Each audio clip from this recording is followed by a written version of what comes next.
Hey there folks, in today's video I'm going to be showing you how to replace your front lower control arm on a Chevy Equinox. Now this service will be the same for all 2010 through 2017 models. Now to do this, we're going to be removing a couple bolts on the bushing there, and then there's a bolt back there and a bolt on our ball joint. So we'll get you better camera angles as we do the service.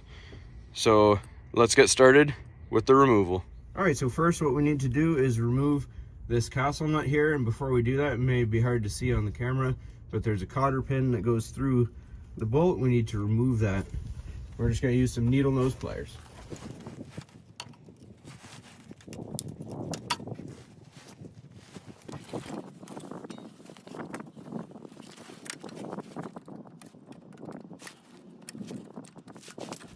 All right, so we just sprayed some penetrating oil on this ahead of time. Now, if you're lucky like me, your cotter pin will actually be rusted and break free if you've taken only one side, and you can just spin the castle nut free with your 18mm wrench.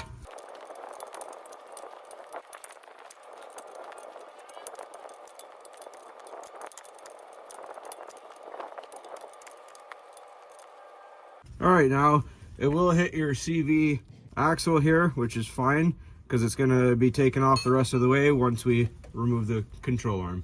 All right, so next what we want to do is take a pickle fork and a large hammer of sorts, and we're gonna stick our pickle fork right in there and whack it so that the ball joint comes free.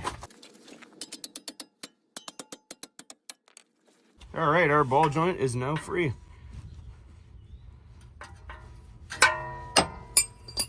All right, next we're going to remove the two bolts and nuts here on our bushing with a 15mm socket on the bottom and an 18mm wrench on the top.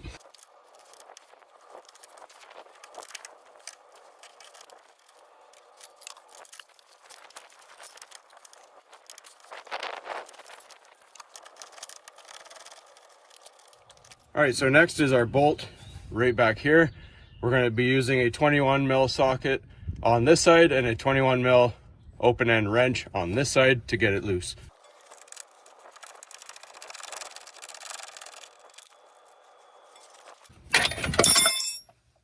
All right, and just like that, nice and easy, the whole control arm comes down. All right, so now we put our control arm back on. Put our two bushings on first. All right, so we line up our bolt holes right there. And we're just gonna put these on hand tight just to hold it in place, and we'll tighten it after.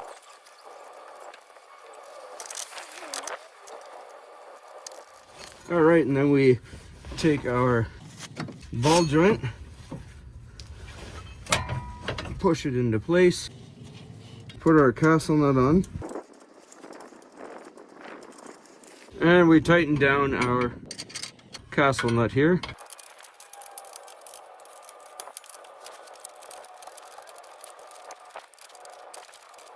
All right, once you see the hole in the castle nut to put the cotter pin in, slide your cotter pin in. May have to give it a tap.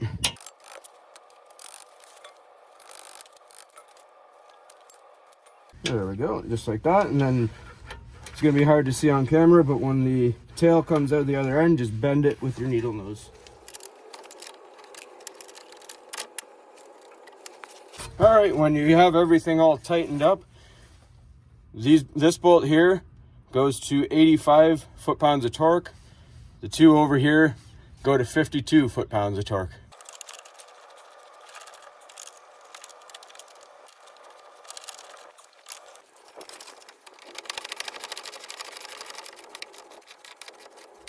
All right, so that's all there is to it, folks. If you bought any parts with greasable nipples on them like I did, just grease them up. If not, then you're good to go. Hopefully you found this helpful, and as always, please don't forget to like and subscribe.